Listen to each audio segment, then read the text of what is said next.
Hi, I'm Mara Webster with In Creative Company, and so thrilled to welcome today's guest, Jonathan Majors, to talk all about his latest Netflix movie, The Harder They Fall. And I actually wanted to start by talking about the charisma and the aura that you've created with this character of Nat Love, because he's someone who has to be able to engage with people around him. You know, there's people who are putting their life on the line alongside him in the day to day. And so he really has to be able to create a very unique and very strong connectivity. And you've done it in this really interesting way where it feels like it's very much about the one-on-one connections within that group. And so I was really interested in when you were doing your entire process of shaping this character, you had so much time to just sit and live and breathe and inhabit him, and how you really thought about the aura and the charisma that he needed to have for that to be true within the story. Holy smokes. Thank you for I'm glad that's what you received from that. Where to start? I would say that in my preparation, it's very clear to me that he had a few archetypes in him, you know. One is the orphan, right? Kind of the everyman. And that element is what connects us to people. It's actually the most attractive archetype. You know, everyone wants the puppy. You know, everyone wants that. And so it's you would think that it's, grabbing on to people, but it's actually allowing people to grab on to you. And that was Nat's thing, that he's a leader of men in a way, but he's also very independent. And it is that independent spirit that allows him to connect, as you say, to everybody one on one. And so, I mean, also just in the backstory of that, everybody has a connection. You know, you see with RJ's character, um, Beckworth, he shows the scar on his neck, and because we never go into it, it's a poem. You know, it's there's an entire story and world behind that connects just the two of us. When Nat speaks to Pickett about, why don't you go buy that farm you're always blabbing about, you know, there's a whole story, there. Mary and I, you still mad at me. We don't even see the moment that she got mad at him, but the way the story is built, we understand that there's all this um understanding that Nat has. You know, he's been very present in his life. And so he kind of brings that presence to every character that he interacts with, which is why I think Cuffy, he sees Cuffy, you know, um, for everything that means, for those who have seen the film, he's not surprised by it. He knows what it is when he sees her, him, her, Um, so yeah, I think that was probably the biggest element of it, and just the actors I'm playing with. I like to really create offset an environment of companionship and gamemanship. You know, we're gonna go after each other, and you're gonna see me hurt, and I'm gonna see you hurt, and I'm gonna look after you, and you're gonna look after me. Um, to conclude, I believe Nat gave what he needed the most. Right, he gives a certain amount of security to the people around him, which makes you bond. Which makes you bond. Which I guess I guess that's the that love uh swag. You know, I guess that's what it is. Um, all that witchcraft. I guess. And he also comes across as a character who's incredibly intellectually astute and really reads people very quickly and what their intentions are underneath what they're saying. You know, when he is pushed into the situation with the bank robbery, he knows that that's not the end of the game. He knows that's the beginning of a whole other game. And so Yeah. he's then navigating how to get himself 5 steps ahead. And was that something that you really connected to within him as well? Well, he's a survivalist, and that is, and I myself would say, am quite scrappy. It had to be quite scrappy growing up, because Nat finds himself at the bottom when he begins his journey, right, as a young man, he loses the two things that are there to protect him, his parents, right? And so again, it's what happens between I mean, 23 years have passed, since we meet him. That love is 33 years old. What happened in that time? How did he get that gang? How did he survive? And it is that way, thinking about what the next situation is going to be, in order to get to the next day, and also we're in the West, right, where there's not the security of the standard procedure. He's essentially a feral child, that has to kind of make his way. And so, yes, his intellect, his empathy, those things are heightened. I will say another part that I kind of in the autobiography, you begin to understand about Nat Love, Deadwood Dick, is that he taught himself to read, right? Now that works twofold. How does that work? One, that means he operated in the world for a while being illiterate. We take for granted that we can read, right? We can look at symbols and it gives us clues as to what things might do to us or for us. When you live in a world in which you don't understand that, you have to intuit a lot of it. You have to really listen and look. Well, that's that. So he has that as his basis, right? And then he begins to read and then uses that intellect on top of his street smarts or whatever you want to call it, his common sense, um, to move himself forward. So, I mean, he's a survivalist, and he uses his mind and his body and his spirit to intuit, what's what. There's also a really interesting unspoken dialogue around masculinity and power within him as a character as well, because he, in some essence, is a traditional archetype of these things, and in other ways, really isn't. With everything that we were saying before, he's more of an introverted person in the way that he connects with people, but still very social. And at the same time, he's not the loudest person in the room, but you absolutely wouldn't cross him. And he can say just a few words, which seed so much power, and Mhm. then towards the end of the film, we see him break down in tears as well, and yet the fear of the power that he seeds is still there. And so, how did you think about that kind of unwritten dialogue about those two aspects of him as a character, and also how you wanted to portray that within him? Well, my overall goal, I don't know if it always happens, but my overall goal is to tell the truth, right? And the truth of the matter is, um, the stoic cowboy, that's the thing, the stoic cowboy, when you hear stories about the stoic cowboy, they're rarely about people who really existed, you know? And so I was trying to tell the story of a man, of an individual. And certain things come with occupation. You have to be able to keep your powder dry, right? You have to be able to use your brain and your intellect to navigate things. But the biggest part about Nat Love's journey is that the only thing that puts you into gear, and it's for anybody, but we'll speak about Nat Love, that puts you into gear is a feeling, right? And those feelings motivate action. And Nat Love is a man of action, not of words. He's also a man of song, as we find out, right? Because he has so much, it all happens in those first, for us, when we read the script, in those first 12 pages, right? That's where everything is thrown in there. That violation, that love he has for his parents before they're taken. All of that is infused into this 10-year-old heart that then explodes, right? And what it is now encased in is this 33-year-old outlaw named Nat Love, right? So for me, that was important to share, to show that, he he has a way, I mean, he's extremely quote unquote masculine, but he's also extremely human in the way he operates. I mean, that's what we are. Like you have masculine traits, I have feminine traits, right? If I watch you for 10 hours, right, or for 2 hours, I'm probably gonna see both, right?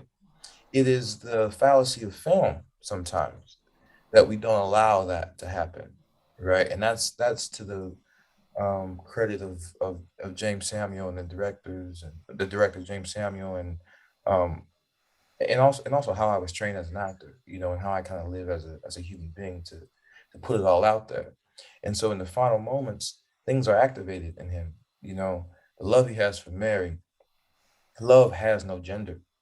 You know, song has no gender. He's just trying to express that love, and fear has no gender. It's not feminine to be afraid. It's not masculine to be afraid. It's not feminine to have rage. It's not masculine to have rage. You know, I happen to have a beard and smoke. and drink a lot of whiskey in the film. Okay, what does that mean? Okay, maybe those are masculine, archetypical cowboy traits, but I've seen women do the same thing, you know. So just to giving that latitude, you know, I think is what spurred that question on, you know, and I think that's what people see, you know, and that's what I'm interested in. If I wanted to do an archetype, I would have, I don't know, I probably would have done the film. Yeah. And with everything that he's carrying from his childhood, there's this real essence of blood trauma that just kind of flows through his body. He doesn't Ah, necessarily have the words to express or even fully have a dialogue with himself about it. And yet there's a lot of symbolism, like the ring that he carries that was his mother's wedding ring, really is a symbol of, for him in wanting to give that to Mary, the life that he wants to be able to have, the place that he emotionally wants to be able to reach himself. mhm. And I was interested in how you thought about not only where he is at as a character, but that journey and path that he's trying to figure out. Just, he sees the end goal in sight and trying to get there, because he really constructs a lot of rules and kind of moral compass for himself all around that ideology. Wow. Um, First off, I just want to take the time and say thank you so much for watching so intently and with so much empathy. Because you really hit on something there. Because there's two parts, two answers to that. I'll answer the first part quickly. The blood trauma you're speaking of is essentially all the behavior, is where all the behavior comes from, even the way he speaks. And that holds his voice down, right? Because his trauma is stuck in his throat, right? He couldn't say. One of the things I wrote in my script is I couldn't do nothing. I couldn't say nothing when he was a little boy. That's still stuck in there, which is why he talks the way he talks, right?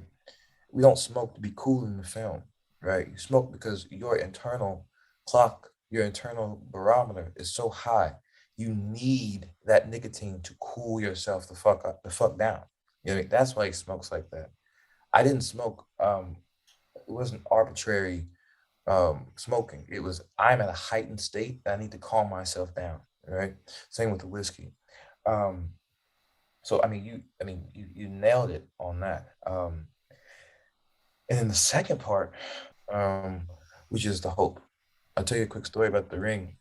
When we went down, as all the productions went down, I kept a lot of this stuff, but I kept the ring in particular. So I kept that ring in my pocket for I think 4.5 months until he came back. And very much like Nat Love, you know, it's the promise. You know, it's light. You know, it's that unconditional, forever love that a mother has for her son. You know, and that a future husband plans to have and hopes to have with his wife. You know, his potential future wife. I mean, as crazy as it is, when you look at Nat and Mary, like I get married, but that young boy believes that, you know, believes that can happen. Which is one of the reasons I kept the ring myself, because I was hoping and praying that, you know, at the end of this initial lockdown, we're gonna make this film. Um, that's just a sidebar, but yeah, the symbolism of the ring and what Nat is hoping to accomplish at the end is balance. You know, it's it's harmony. You know, I'll stick with harmony because he's a singer. Away with the wind she go, away with the wind she go. It's balanced. The amount of love I have for you can only be balanced by I can't talk to you in this moment. That's imbalanced.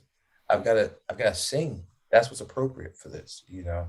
And so from that moment to the spoilers here to the um I would say the ancient demise of Rufus Buck, it is to acquire and to bring in balance, to make it fair.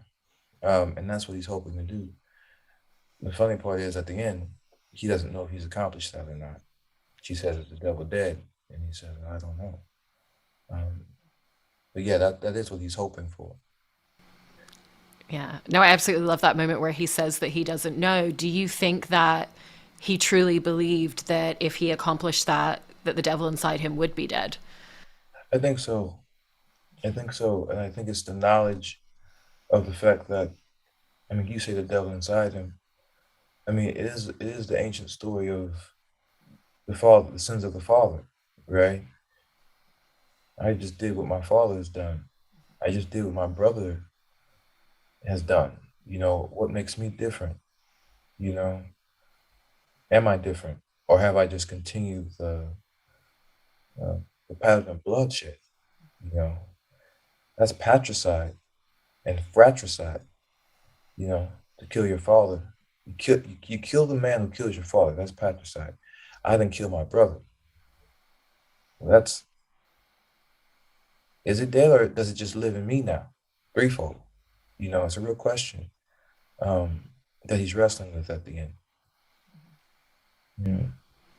And his pacing as a character is so interesting as well because I think similar to what we were talking about with the dialogue delivery with him, it's also something where he moves fast when he needs to, but he also doesn't feel a need to rush anything. You know, there's a lot of moments in your performance where you really just hold the beat and hold the moment or have a dialogue without saying the words out loud yet.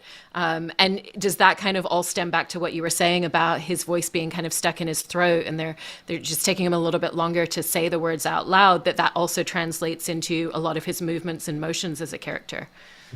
Oh man, it's so great. It's like because when you say that, the first thing that comes to mind is the scene in the church, right? And you're like, God, you better hurry up. The movie just started. This guy's taking forever to put the hat down. But that's that's the memory, right? Because the trauma's there, right? So he's moving at the speed of memory. You know, it's very deliberate. I'm moving through it again. He says that was so long ago. I say, not for me. You know, Nat says, not for me. You know, because he's still there. He's moving in. I wouldn't say he's moving in memory time. He's moving in memory time. When Rufus Buck's name gets called, he gets put in that memory time and begins to move in that way, right? When it's on, right? When you gotta hop on that horse and get going, we hop on the horse and we get going, and no one can ride fast or he's the guy, he can do that, but he's calm. He does understand that he has to remain calm. Again, that goes to the fact that he's, a leader of men. You need to see where I am, right? You need to feel where I am, right? So you know how to behave, which is why it's such a jarring moment for the crew, for the gang, when Nat does leave. I try to it gets sequestered off with Rufus Buck. I mean with Bass Reeves. I beg your pardon. I was thinking about Rufus Bass Reeves, Delroy Lindo. Um, yeah, yeah. I'm rambling now. I also wanted to talk about Nat's relationship with Mary and your work with Zazie Beats on that because, again, that first scene where they reconnect and they haven't seen each other in such a long time, again, it's not. They're not having a whole conversation where they're bringing up their backstory, their history, what it was. And there isn't even a line of dialogue delivered at the point where we as an audience understand the level that they're at with one another, the place that they're in emotionally with one another. And even when you look at the shootout sequence at the end of the film, it's that same thing where these are just two people that have such an internalized sense of communication with one Mhm. another, and so much of it is just about the singular looks that you give each other, the motions that you make towards or just around each other. And so I was interested in how the two of you really constructed what that ended up looking like, because so much of it falls between the words of dialogue that are on the page with their dynamic. Again, a lot of it, I'm one of two in that. That's Zazie Beats doing her work, as an actress and really allowing herself to be vulnerable to the moments. We also worked we also worked on the bonding. We were just at Radish and Rye, this little restaurant in Santa Fe.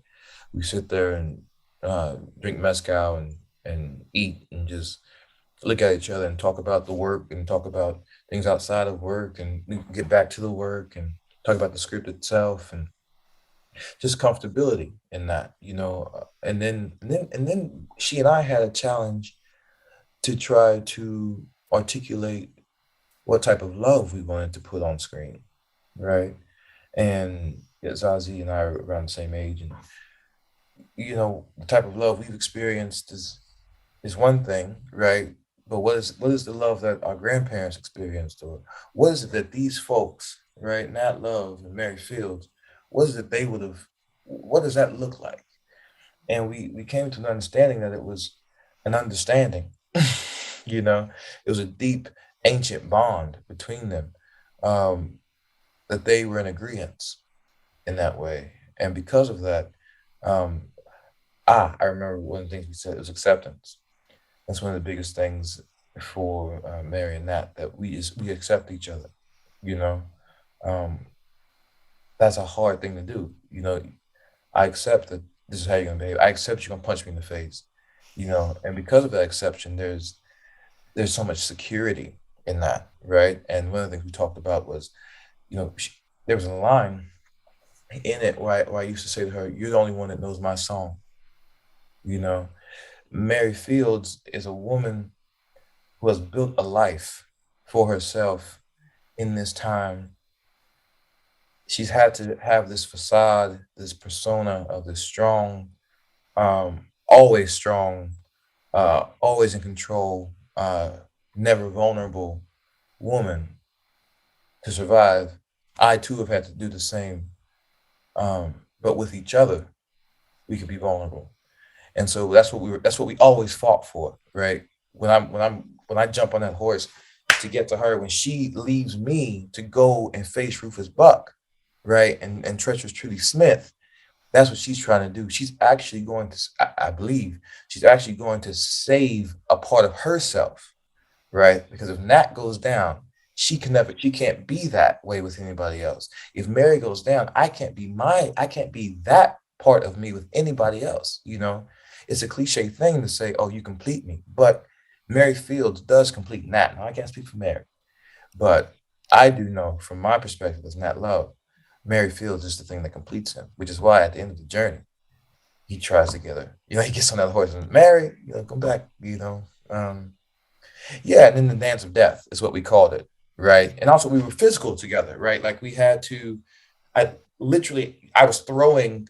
She was throwing a gun at me. I was throwing a gun at her. You know, uh, never loaded, but you still got to catch it. You know, and so it's like it's timing. You know, boom, boom, boom.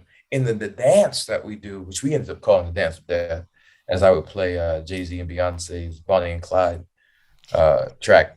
Um, was real communication. You know, was real communication, and a lot of that she and I, you know, made up throughout the weeks of rehearsal. They had an idea of what they wanted, but she and I really, you know, took it by the horns, and the dialogue that happens. You know, when Nat says push, you know, just hollers that out, push, and he just leans back, and she's all the horsepower, and she pushes us down the field, and I'm bang bang. You know, it's that's intimacy. You know, that's love. I'm gonna accept you pushing me here. You're gonna accept me hollering at you, and it's gonna work. You know, that's the tip of the iceberg on how we built it. Yeah. I also love something that you mentioned in regards to taking on the lead role within this film and how you wanted to approach working with everybody as your scene partners, in Mhm. that it's really important to you to create a space within scenes where there's a sense of safety, you know, there's a lot of freedom to try different things, but also that you want to be there as someone to challenge people as well at the same time. And that's the spark of it that I thought was really interesting.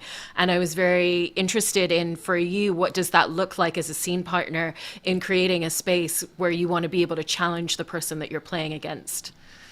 Well, I would say it's there's a few points to make. One is in making art, or as I would say in anything, you know, one plus one is three. That's a surprise, right? When like you and I right now, we're doing this, or we're making something else, right? And and it's not it's this other thing, right? It's this whole thing, and it's what I would call three, right? One plus one is three. But you have to be prepared, right? And ready. I have to be prepared and ready and willing, right? And so in creating that safe space, that's my just what I call dog shit reality. I know all the words. I know all the words. I know all the work. You know, I know the world we're in. You know, I'm not. I have an idea rather of the world we're in. I make strong proposals. You know that you're more than welcome to come into this. Right, this will hold you. You know, let me see what you're doing. Okay, this will hold you, and then we play. You know, and we really play. You know, it's not. I try not to. I don't wear kid gloves when we're working. It's a very dangerous place, right? And when you realize you survived, right? We made it through the scene, right? You have this confidence. I have this confidence, like, oh, we can actually. I'm doing a boxing film now, right? And so it's like, oh no, we can slug it out, you know. And like when you bring full force and I bring full force, or you bring full passion and I bring full passion, and we realize, oh, we survived this. Now we're on a whole different level, right? It's no longer about you and your work and your costume, or me and my work and my costume. We're now trying to get the scene. We're trying to get we're trying to tell the story properly. And once that's happened, you know, there's a certain amount of trust and confidence. And what I believe, anybody who once you if you make it onto a film set, even if you're jaded and upset or whatever, you still have that part of you that remembers the sandbox, right? The part that wanted to do this to begin with. And once that's activated, the talent you have grows tenfold. And I know that about myself, right? So I try to activate that in myself before I get to work, and then play hard with others, you know. Which is funny because in elementary school, I think throughout my education, always got the conduct note, does not play well with others. But in acting, I do try to play well with others, and and I'm in service. You know, I hope that my castmates feel that I'm always in service to them, you know, and to the moment. You know, it's never about there's no ego in that. You can save that for, as my teacher would say, leave that out the classroom. You know, we're here to learn and to express and to share, you know, and tell the story. Tell the fucking story, you know. Um, yeah, yeah. Ah. Well, I think you absolutely accomplished that. You know, anytime anyone that you have been in projects with speaks about working with you, you know, they really describe that generosity and that space that you make. And, you know, I think this film is no exception. And that's why so many of the moments and so many of the scenes work so beautifully. So thank you so much for taking time to talk all about it, Jonathan. Really appreciate it. I will do this anytime. This was so sweet. You are so informed and like so generous. Thank you. I really appreciate it. This was a blast.